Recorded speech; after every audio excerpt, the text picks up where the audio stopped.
As primeiras histórias que eu li foram da Marvel. E era muito à frente, assim, tanto pra minha idade como pra época que a gente vivia, né? Tanto que todos esses personagens hoje estão indo pro cinema.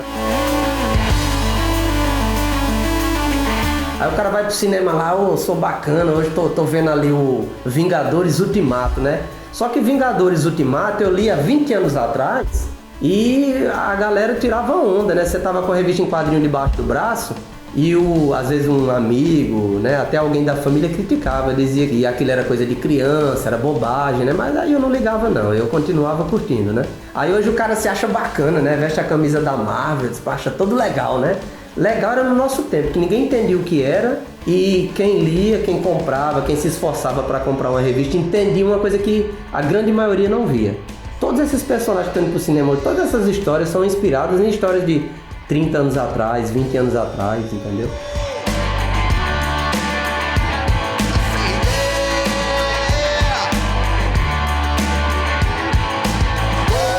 E quando eu comecei a colecionar, eu lia tudo, Disney, Mônica... Tudo que eu pegasse eu lia. E lia quadrinhos de super-herói, né? Chegou um momento da minha vida que eu parei de colecionar, de ler quadrinhos mais infantis, assim. Eu foquei mais nos super-heróis e até em HQs mais adultas também, assim. Coisas mais contemporâneas, né? Quadrinhos underground, quadrinhos independentes, né? A Editora Abril estava fazendo um trabalho interessante no final dos anos 80 para o começo dos anos 90, que ela trouxe muito material europeu para o Brasil. E teve também umas HQs aí que revolucionaram o mercado, que foi Cavaleiro das Trevas e Watchmen também. Ficou até mais cabeça do que já era depois desses lançamentos.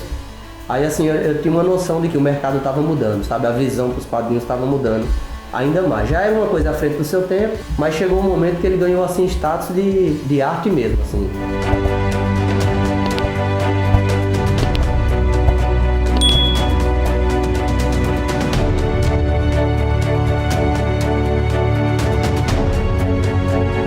Eu cresci lendo os quadrinhos da Marvel também, e uma coisa que eu achava legal era os X-Men. Os X-Men me serviam muita inspiração, assim, porque os X-Men, eles sofriam muito preconceito, né?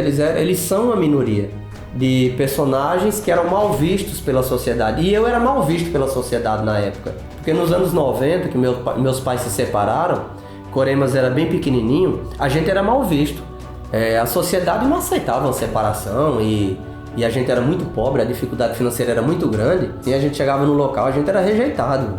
Teve muito disso com a gente. E quando eu li os X-Men, aí assim eu me identificava, sabe? E mesmo assim os caras continuavam fazendo o que era certo.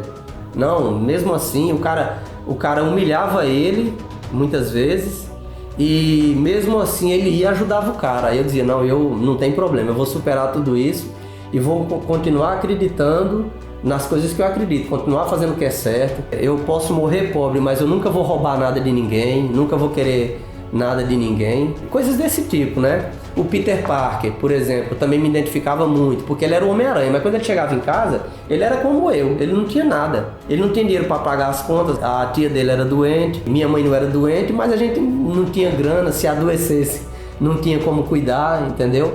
E aquilo assim, mexia muito comigo. Eu lembro de uma história que eu tava lendo uma vez, uma história em quadrinho do Homem-Aranha, e quando ele foi descer pela claraboia, e quando ele pulou, ele ia batendo com a perna dele no vaso sanitário. Aí o sentido de aranha dele avisou, ele desviou a perna e disse, eu quase que bato com minha perna no vaso sanitário. Aí assim, traz isso pra perto de você, né? O cara é próximo, né? O cara tem uma casa, tem um vaso sanitário na casa do super-herói, né? E ele passa pelos mesmos problemas que você, né? Aí assim, essas mensagens, assim, eram mensagens positivas que me ajudavam a seguir em frente, assim, em meio a tantas dificuldades que eu vivia na época.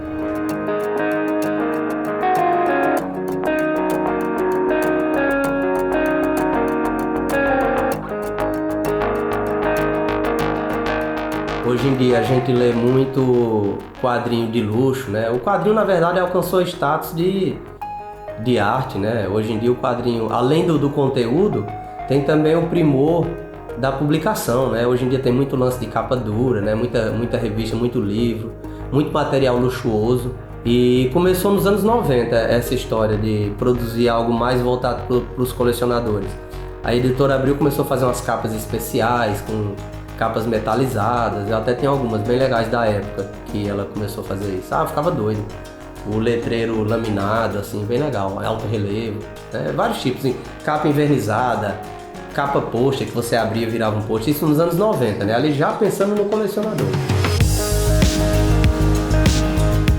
A partir da primeira década de 2000, eles começaram a prezar mais por isso, né? A focar mais no colecionador, né? Eles viram que tinha uma geração inteira que leu a vida inteira, que hoje tem condições de comprar um quadrinho mais caro, pagar melhor por um produto de mais qualidade, né? Muitas vezes mais qualidade não quer dizer que o conteúdo seja tão bom, né? Porque muitas vezes eles focam mais no exterior do que no interior, né? Grandes sagas não são publicadas no Brasil, enquanto que tem sagas que não são tão importantes que eles publicam para poder vender dentro de uma coleção com 2, 3 histórias boas e 8, 9 histórias que não são tão legais, né?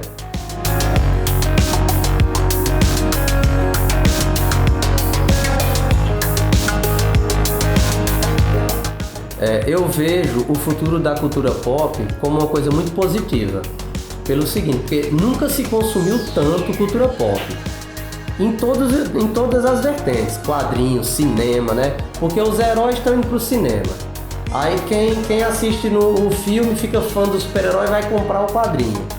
Quem não assistiu o filme compra o quadrinho, quer assistir o filme pra ver. Aí o cara vai pro cinema, compra a camiseta porque quer assistir o filme com a camisa do super-herói, né? Aí o cara tá em casa, quer ter a caneca. Aí quer ter a miniatura, o action figures, né, do personagem. Aí quer dizer que é uma coisa assim que é muito positiva. Isso gera um mercado, isso gera emprego, gera renda. E é legal, e as pessoas ficam felizes fazendo o que gostam, né? E o futuro é promissor.